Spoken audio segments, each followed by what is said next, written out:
All right, all right, all right. It is that time. The state of the game has finally been issued by Bungie. This is one of their hugest articles. This is the biggest news that we're going to get this year. This covers Crucible stuff that's coming. This covers Gambit. They actually said it. They said the G word. This covers stability issues with the servers, everything, nearly everything. And we're going to be covering whether or not the future of Destiny looks bright, if we're back, or if it's Jover. Comment down below, is it Jover or are we back? Here we go. First things first, he gives us just a brief overview of what they're about to talk about so we can give you the TLDR. You know, they're just covering the final shape teaser trailer. A lot's going to be revealed on August 22nd. Addressing the feedback, we've been tracking a number of player feedback items over the past few months. We've covered some issues recently, including the roadmap for improvements in general stability. It's time for a detailed check-in on our progress in several areas of the game. Here we go. Ritual updates. So what they're going to do is make it so you don't have to play all 3 different playlists if you want to get your exotic. Like right now you do like 3 Vanguard, 3 Crucible, 3 Gambit to get the exotic. They're going to make it so you can just play 9 of one respective playlist. So that's a nice change they're doing overall. They're trying to do a good amount of quality of life updates. There are going to be new Ritual playlist weapons coming next season. They've already covered this previously. We have the Unending Tempest Stasis Submachine Gun. We covered that in a video before. The Solar Sniper Rifle called the Luna Regolith III. The Quasifan 5 Void Machine Gun in Gambit, the Cataphract GL3 Strand Grenade Launcher in Trials. And so there's going to be some new new things that are going to get some interest in ritual activities coming up in Season 22. But more importantly, right now, we need to be talking about PvP, Guardians vs. Guardians. Thanks to the hard work of multiple teams, we've delivered several additions to PvP over the last few seasons. These include the launch of Competitive Division, multiple new game modes, a revamp of Trials of Osiris, new competitive and trials rewards, fireteam matchmaking improvements, new rotator playlists, PvP specific weapon tuning, several quality of life improvements, and more. However, we know our hardcore PvP players want more maps. Yes, that's what we want. We need some more maps, some good maps too, not disjunction. That's crap. Delete that map. Fewer cheaters, which is also a rising issue. We've been seeing so many more cheaters in the game, which doesn't make any sense because Battle Eye's here. And an ever-evolving meta that feels good to compete in. So right off the bat, I feel like Bungie hit the nail on the head in terms of their perception of what the community wants. They're not sitting here saying something delusional like we all just want, you know, more modes in PvP necessarily. That's not necessarily what we're looking for more than anything. We need some new content.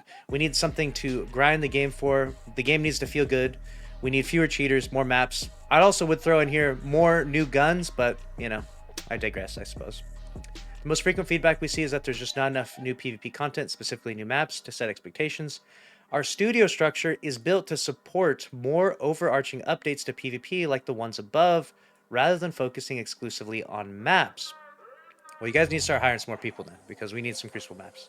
We need to focus our resources on building new Crucible maps. It comes with the trade-off of multiple teams' bandwidth on work that contributes to a variety of experiences that players also hold dear, such as a new story or exotic mission content, core activities that make up the foundation of each season, or new destinations. So, you either get one or the other, Bungie is saying, and I feel like we've gone long enough without a Crucible map. It's time to take a step back from, I guess, the seasonal model team, destination team, and give us some good PvP maps. I feel like we really shouldn't have to have that trade-off, though. I feel like you should have a team that makes PvP maps and then have a team that does these things, but again, I digress. Similarly, bringing back reprised maps also involves extensive porting to the latest version of Destiny 2, which requires additional resources to ensure the maps work correctly for multiple game modes and playstyles for years to come. My criticism of this is that if you're having issues porting things from the previous engine or systems of Destiny 2 to the current, then just make new stuff, because we don't even want that old stuff as bad. Like all the maps that you sunset, a lot of those we didn't like in the first place, so we're happy to get rid of them. So if it's difficult to port them over, then just make some new ones. Everyone's a winner with that one. With that said, we have some exciting content coming to PvP this month that several teams have brought to life, as well as an update to our advances in game security to combat cheaters, a preview of upcoming sandbox shakeups, and more details coming next week on how the general PvP sandbox gear and ability balance will evolve. For Season 22, we have a new Vex network-themed map debuting alongside the new Relic 6v6 mode, the gunplay-focused mode Checkmate modifier for multiple modes, a new competitive Ascendant Division emblem, and more. So, Checkmate is going to be a modifier that's going to make it more focused on gunplay than ability spam. There's a new mode called Relic that you're going to literally be using the relics from PvE to fight against each other. And I know that might sound a bit ridiculous immediately, but it sounds like it could be kind of fun, like a mayhem type of silly game mode. And then we've got our new PvP map, which is going to be Vex Network themed. Then we have Relic and Checkmate will both kick off in Crucible Labs throughout the season so we can gather feedback on how they are received. We'll have more to share in the showcase, but let's dive a bit more right now. Awesome.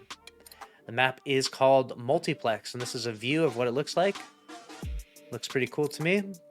For our newest PvP battlefield, we wanted to create an asymmetrical map using a Vex network as the backdrop that could work well for multiple game modes. With the Vex network playing such a crucial role in the story during Lightfall's year, we felt now was the perfect time to deliver this map. I feel like there's an entire Vex network themed season. That was the time to deliver this map. Let's be honest, that was the time, but it's fine. We'll take it now. Although many of us have been thinking about a lo-fi Vex map for the Crucible, the challenge of this palette was the possible lack of player orientation in the play space. We thought bringing the Mars palette into the Vex network realm would be a great way to mitigate this while adding an evocative look. Narratively, the space is in the middle of compiling the Infinite Forest, so this is what you'll see in action. Watch for footage of this map in the showcase. All right, I'm interested. I'm intrigued. I like it. I think this new map could be good, but we're gonna have to see what the size is. We're gonna have to see, you know, what kind of crazy level changes we got going on here. It does look, from this view, looks okay though. Checkmate. Checkmate is a modifier where rich primary weapon fights can happen more often and gun skill can be augmented by communication and strong positioning. Primary weapon damage has been tuned to feel different than the rest of the game without being jarring, reducing the gap between the faster killing weapons and the average time to kill, and in general pushing longer range primaries into slower killing profiles. Player health has been increased. All ability cooldowns are lengthened, and special ammunition must be earned via gameplay and is not dropped on death. This sounds like a sweaty PvP player's wet dream right now. Every PvP content creator you know is reading this, and they are rock hard from reading those details. That sounds like it's going to be a very, very cool playlist for the sweaty PvP crowd. This all results in slightly longer combat encounters that reward skill and consistency. Checkmate will be available in Crucible Labs from week 5 to week 10. We'll start off with 2 weeks of Checkmate Control, then we're going to switch it up to Checkmate Survival, and finally 2 weeks of Checkmate Rumble to finish off its trial run for Season 22. Cool. Very cool. It's good to try it as a modifier in all these existing modes and see how it plays. Relic. Relic is a 6v6 party mode where players wreak havoc and destruction on their foes with relic weapons. Relics include the Aegis from Vault of Glass, the Synaptic Spear from Season of the Risen, and the Scythe from the Season of the Haunted. Oh god. Each player charges their personal relic energy by defeating opponents with their normal loadout. Upon reaching full charge, players can acquire a relic from a relic depot, defeating relic holders and using the relics to defeat opponents earns points for the team. Wow. Now that is going to be a wacky, zany Crucible playlist. Let me know if you're excited for that. Whereas Checkmate is heavily focused on gunfights, Relic is intended to provide lighthearted gameplay that can be enjoyed by anyone. Similar to Mayhem and Team Scorched, Relic will be available in Crucible Labs from week 1 to week 4, and again in week 11 until the close of the season. We look forward to hearing your feedback on both Checkmate and Relic when they roll out next season. Matchmaking improvements. Here we go. Our quest to constantly improve matchmaking is always ongoing, and in Season 22, we're modifying our loose skill-based matchmaking settings for Control and Iron Banner. Alright. After they added skill-based matchmaking and Iron Banner, I started to play a lot less, because it just got way too sweaty and so unnecessary. It was way more fun playing Iron Banner when you just run around with 6 Bubble Titans or 6 Golden Guns or something crazy and just not really care. But now, with the skill-based matchmaking, I have not been playing as much, so I'm glad they're changing a little bit. These new settings will look to improve matchmaking times and experiences for players who find themselves at the upper or lower ends of the skill spectrum, and for those playing in low population regions or times. The team is also adding loose fireteam matchmaking to the Crucible rotators, including labs, to ensure players are being evenly matched against familiar fireteam sizes without the need for a freelance node. Additionally, we'll be tackling an issue with lobby balancing that can misallocate players over certain skill levels. Got it? Hopefully the matchmaking ends up being good after those changes. More to come in Season 23. Oh, Season 23 preview. Let's go. Looking further ahead, we're planning to deliver a new Iron Banner mode for Season 23, along with a brand new Hake Aggressive Frame Strand Pulse Rifle. All right, I'm interested. As our newest competitive division weapon reward, the Mercurial Overreach Adaptive Frame Arc Sniper Rifle will remain available for competitors throughout Season 22. As a reminder, we're also focusing our map reprisal efforts on porting the Citadel from 2018 to the Crucible in Season 23. Nope, you don't have to do that, Bungie. You don't. We're good. You don't have to do that. No one wants that. I'm sorry. So there's a couple people out there that want Citadel. You can comment down below. But most of us don't really want that, but it's okay. We have all fond memories of dominating control. Nope. With our fire teams on this one, nope. Not true. And can't wait to see what you do with the latest arsenal out there in the Dreaming City. Vanguard. The Vanguard playlists are currently in a solid place with a healthy population. We have a few additions coming up. Vanguard medals will be available in Vanguard Ops and Nightfall starting in Season 22. After being introduced in last year's Garden Games and their continued success in this year's event, we have decided to bring the full-time spice up in our Vanguard playlist. Nice. Medals will contribute to scoring, allowing players to obtain higher scores and reputation multipliers by performing unique actions. It's worth noting that some medals will remain Guardian Games staples and not be available in our Vanguard playlist, so don't expect finishers to grant you medals in Nightfalls. We've also recently focused most of our team's resources into more varied and frequent seasonal activities, such as battlegrounds, that can later make their way into Vanguard playlists alongside our strikes and eventually serve as new additions to Nightfall and Grandmaster playlists. While this can come at the cost of other content in a given year, we feel this exchange has been worth the extra investment for the overall health of our playlists. As a result, we'll have additional battlegrounds coming into the Nightfall and Grandmaster Nightfall rotations in Season 22 and 23 to keep players on their toes before the final shape launches. Wow, that new battleground that came in, the Moon battleground that we were just doing, that one was really tough as a Grandmaster, so I'm actually not disappointed by this, but let me know if you are down in the comments. And then it's time. Bungie hasn't said the G word in, I don't even know, a year, 2 years? How long has it been since they've talked about Gambit or added anything relevant to Gambit? As many of you have noticed, we've been quiet on Gambit since last year's overhaul that launched alongside the Witch Queen. Yes. In that revamp, the team made significant changes across 5 categories in Gambit. They updated fundamentals, primeval, they did a big update and overhaul. And then while we don't have plans to dedicate more resources significantly to transform Gambit, we do have a few updates planned for the year of the final shape, and they're going to give us the Cathedral of Scars map, as well as adding the Shadow Legion and Lucent Hive enemy types. Woo! Get ready to fight some Lucent Hive in Gambit. How many motes would a Lucent Hive Guardian drop? They better drop like 30 motes. Those guys are tough. Before then, we're making Gambit entirely optional to maximize your rewards unless you're looking for a piece of gear that's specific to the mode. If you want to stick to Vanguard or Crucible challenges without touching Gambit, now you can. Oh, because they changed the changes to the weekly challenges. So if you don't want to play Gambit, you don't have to, which is really funny that Bungie is quite literally roasting Gambit with the sentence right here. If you want to stick to Vanguard or Crucible and you don't even want to touch the trash game mode Gambit, you don't have to anymore, you know? It's like, geez, even in their own Gambit section, they're absolutely roasting that playlist.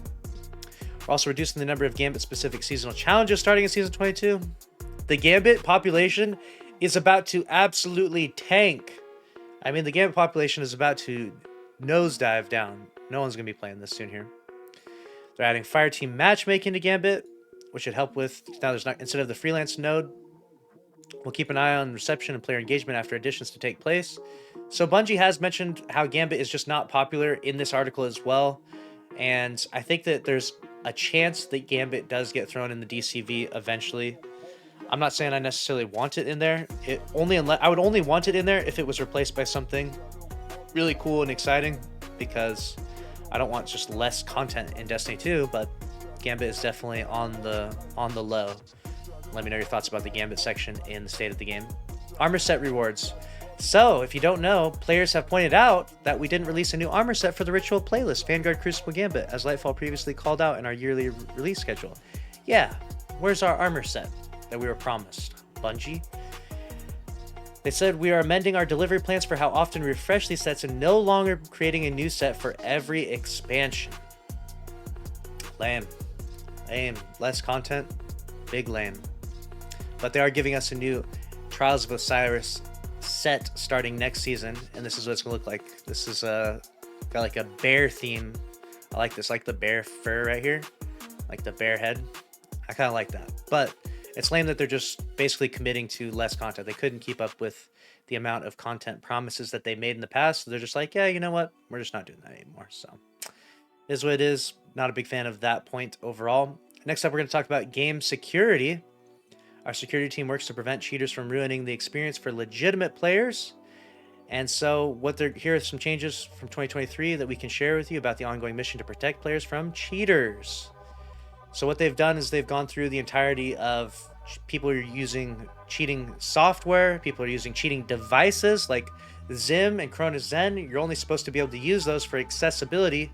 However, we do know that people are using those and they don't necessarily have accessibility issues. But removing those devices would make the game Destiny 2 a less accessible game. And as Bungie just literally won an award, a game award for accessibility, probably wouldn't be a good look for them to remove Zim and CRONUS Zen. However, I do think it would be healthier for the player base. We've worked with BattlEye to address network manipulation tools, improving data collection, detection, and mitigation strategies. Competition is best when it's fair, so we'll continue to issue ban restrictions for those abusing these methods. They just recently issued their biggest ban wave, and they're continuing the good effort of trying to get cheaters out of Destiny 2. Nothing too big in terms of promises. They obviously can't reveal what they're trying to do to get cheaters banned or detect cheaters more, but you know, it's an ongoing issue. Obviously, things were way worse before BattlEye, and after BattlEye things got a lot better, but cheaters find new methods, and so now they have to work to adapt those systems. Can you address some recent actions as a result of some excessive investigations and the evolution of the tools at our disposal? We were recently able to issue one of the largest ban waves in our history against account recovery and boosting services. Keep that in mind if you are doing account recoveries still, which I should hope that no one's doing them anymore at this point in time, but a lot of those account recovery services are just cheating on your account, and they're going to get you banned, and that's going to really suck. What's next for security in Destiny 2? We'll continue to evolve our prevention, detection, and ban hammer capabilities, but these are just a part of the overall strategy to combat cheating efforts. Got it. This will always be an additive approach to our overall anti-cheat. So they've been suing a lot of these companies for multiple millions of dollars, and they're going to continue to do so. Bungie has become very litigious in their efforts to fight against cheating companies. Obviously, like they said here, this is just an additive approach. This just sends a powerful message of, hey, don't fuck with us. You know, we got billions of dollars. We will sue you big time if you do mess with us. And that's what they're choosing to do, on top of improving their BattlEye anti-cheat software as much as they possibly can. So I think this is all good stuff. Obviously, it's a bit vague, though, so keep that in mind. As always, we received countless messages from banned accounts saying that they don't remember cheating. And they said, saying that your fingers were not on the keyboard when cheating occurred will not help you. And that's in regards to recoveries. Next up, we got stability updates, finally. Server issues. They've actually already addressed this previously in an article, though, so we can briefly gloss through this, because the issue is basically they're trying to overhaul their servers, especially for those new expansions, so that way people aren't locked out of the game for an hour, multiple hours. They want the new expansions and new releases to arrive smooth, and in doing so, they are behind the scenes, you know, crossing the wires and doing whatever. I don't know what they're doing back there, flipping switches and stuff, like the Cade meme where he's just touching all the red lights and stuff. They're doing that for the servers, and right now we're in a rough period of time because the servers are going down because of that. Next season, they're doing a little bit more, and season 23 or season 22, they're doing a little bit more. And so hopefully after that period of time, we should be smooth sailing, but this is kind of a rough patch as they're doing the patchwork for the servers, basically. So we can skip through some of this because we've already covered this in an entirely different article, and I basically gave you the full TLDR anyways. So seasonal structure, this one's really interesting, and I can't wait to see what happens on the August 22nd reveal, because they're about to do something crazy with the entire seasonal structure. As we mentioned back in February, we've been working behind the scenes to shake up the seasonal paradigm this year to subvert player expectations and make each season feel unique. We know players are looking for more variety and repeatable seasonal activities, and more than anything, we want to constantly surprise everyone with what comes next in each season. Although we'll talk a little bit more about this below, we're giving ourselves more freedom to stretch narratively and in gameplay systems throughout seasons 22 and 23. We hope you'll enjoy those coming rides with us, starting later this month. Okay. August 22nd, you better mark the calendar. Something big's going to go down. They're just giving us little breadcrumbs for now. We'll see. A preview of what's to come. Before we get our 6-month progress report on goals for this year, we wanted to share some previews of several quality of life upgrades and core sandbox updates coming in Season 22. Some of these are designed to simply make your everyday Destiny 2 experience better. So we're going through a list of quality of life upgrades in Season 22. We got cosmetic favoriting. If you've ever had an issue going through your favorite shaders, ornaments, emotes, you're going to be able to favorite your top 100 so that we can find the good stuff. I'm a big fan of this. That way you don't have to sift through all those different shader pages. I can never find the proper shader I'm looking for, I swear. Or at least if I do, it takes me forever to get to the third to last page where I'm trying to find it. So that's nice. Stasis aspects and fragments move to vendor system. So there you go. If you haven't already gotten all of those, it's going to be in a vendor system. We have transmats will now be unlocks. Like shaders before them, transmats will now be stored as unlocks in your account.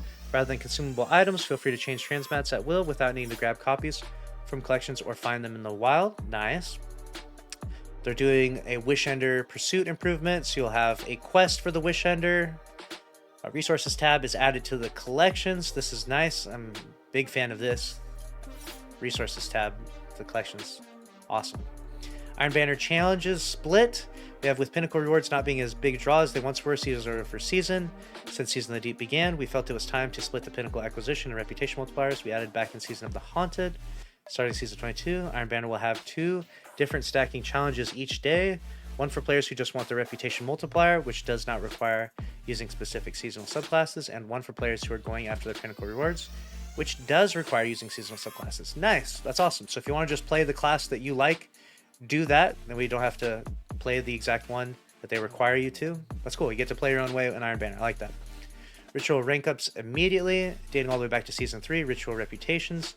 Wait until you hit orbit to process any other rank ups. And so now what they're doing now, we've finally taken the step to make the rank up process immediately at the end of the activity. So that's nice instead of having to wait until you go to orbit. That's a good quality of life update. Now we have sandbox updates. We got new strand aspects are coming out. More new strand aspects. These things had better be solid because the last 3 they came out with were kind of mid. I like the hunter one where you can do a little decoy. And then you've got the Titan with the Flechette Storm. I don't even know what the Warlock one does, if I'm being honest. I haven't even seen much from that one. But these ones had better be good. These ones had better be strong. These are going to be called the Whirling Maelstrom for Hunter, Banner of War for Titans, I already like it, and Weave Walk for Warlocks. Exotic Armor Reworks Part 2. So we're getting a variety of different exotic armor pieces reworked in Season 22. Comment down below which exotic armor pieces you think should be reworked. I feel like Armamentarium should get a rework. I did an entire exotic armor tier list for Titans, and hopefully Bungie sees that, and they just rework all the ones that I put down in F tier. Mask of the Quiet One. Give that a rework already. And we have new weapon subfamilies incoming. Got it. Looking further into the future, we'll be introducing some entirely new weapon subfamilies with the final shape. Tune into the showcase August 22nd to get your first look at some of these in action, as well as other unexpected additions to Destiny 2's arsenal. What new subfamilies can you possibly introduce? We have full auto SMGs, auto rifles, machine guns, you know? We've got 2-round burst pulse rifles, 3-round burst pulse rifles, 4-round burst pulse rifle, 5-round burst pulse rifles. What is next? A 6-round burst pulse rifle? What more can we do, you know? Like, what are they going to do for the new weapon subfamilies? Weapon tuning preview. We have reduced the variance between the optical engagement ranges between mid-rep range weapons, autos, pulses, and hand cannons. This is going to be a big change. Slightly reduce the average engagement range in Crucible by employing the maximum damage fall-off distances of many weapons. To do this, the highest achievable damage fall-off range on almost all weapons will be reduced to some extent, so keep that in mind. Big changes. And then, in many cases, the lower edge of their damage fall-off ranges will be coming up. Keep in mind, even with their damage fall-off start values being similar, weapons will perform differently once their damage fall-off begins, as they currently do in the live game. Rifle-style weapons will experience fall-off more gradually, while handheld ones will experience it more quickly. We also have hand-tuned small list of exotics and special weapons with the intention of keeping them near where they are in the live game, as opposed to allowing them received outsized buffs or nerfs or overarching changes.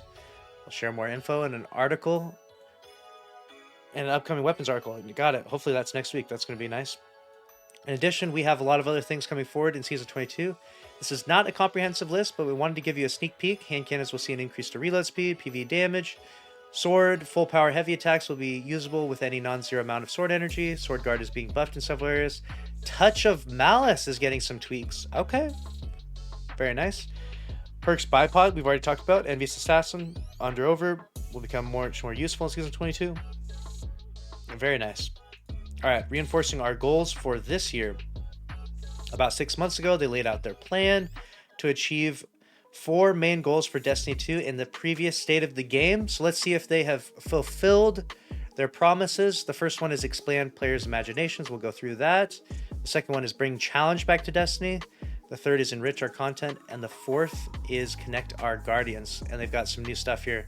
This is going to be an overhaul to our bounty system in Destiny 2. Looks pretty exciting.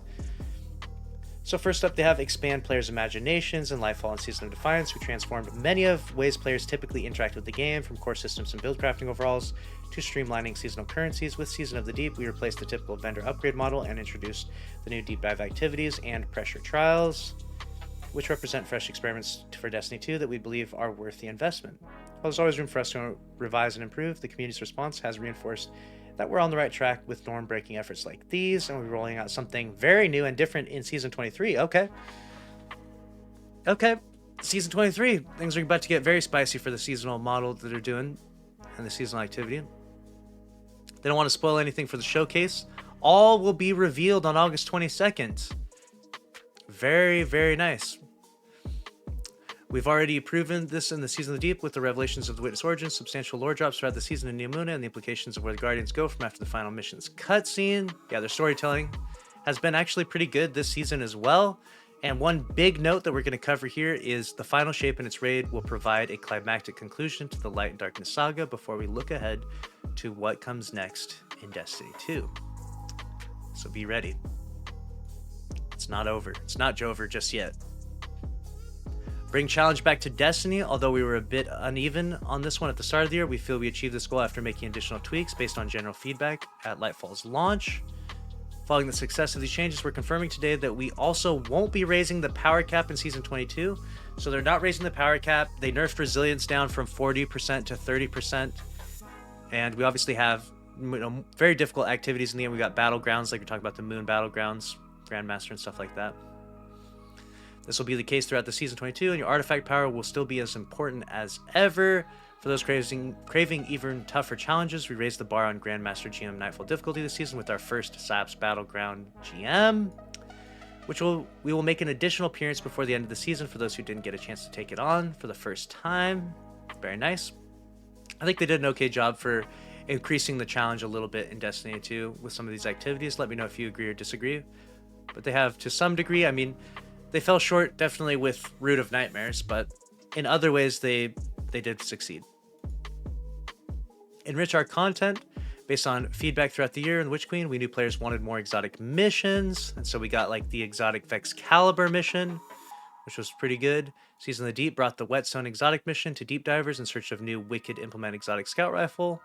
Got it. That did enrich our content to some degree, I guess. I would have preferred more new weapons and more new exotics, but I do like some of the secret missions that they have introduced. The rotation will kick off with the return of Presage, and they're going to have their new exotic mission rotator next season, which should enrich the content. They'll give you something to do. You'll be able to craft the DMT. That's okay. I mean, I'm not super excited about it, but, you know, it's something to do. We'll have more details on what you can expect from the exotic mission rotator in an upcoming This Week in Destiny blog as we get closer to launch. Got it. I'll be excited when they bring back the Whisper mission and that, okay? Then I'll be excited. To recap the PvP front, we're delivering new Season 22 content we've mentioned above, multiplex map, new relic mode, checkmate, and new Trials with Cyrus armor sets. Got it. Finally, we called back in February that we're initially targeting more changes to ritual content in this final season of the year. While we've made the recent decision to push this initiative to the final shape, we have plans to replace some bounties with a more rewarding and engaging system tentatively called the Pathfinder. So, very interesting. We'll see how this works.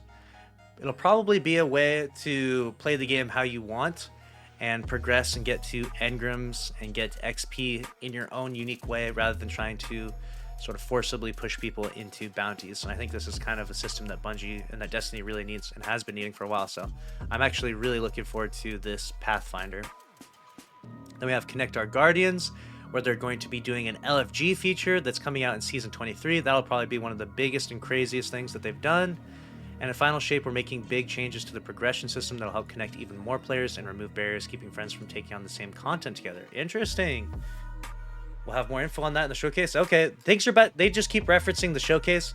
This has been a decently good article, but I feel like they're just saving too much for the showcase. And that's why they mention it again, August 22nd. Everything will be revealed. All will be revealed. Showcase on August 22nd. Like, they say the showcase like 10 times throughout this article. And I get it, they're trying to hype us up for that, but I was kind of hoping that we would get a little more of a meatier, a little more meaty state of the game article. Some issues that they did kind of ignore were the reprised raid. They might announce, I mean, they would have, by that time, they would of course have to announce it's like one day before the new season. And they also did not address monetization issues that we've obviously brought up quite a bit in the Destiny 2 community. So I don't know what's going to happen with that. Hopefully we do get, hopefully if they don't address it, at least hopefully we get a change in the future when it comes to the monetization strategies that they utilize. But let me know your thoughts on the state of the game overall. Make sure to smash the like button and subscribe if you want to stay up to date on all the news in Destiny 2. We got the world's first state of the game article live on YouTube covering the entire thing from start to finish. And click on the screen here if you want to watch another video from this channel. I'll see you in the next one. Thanks for watching. Later.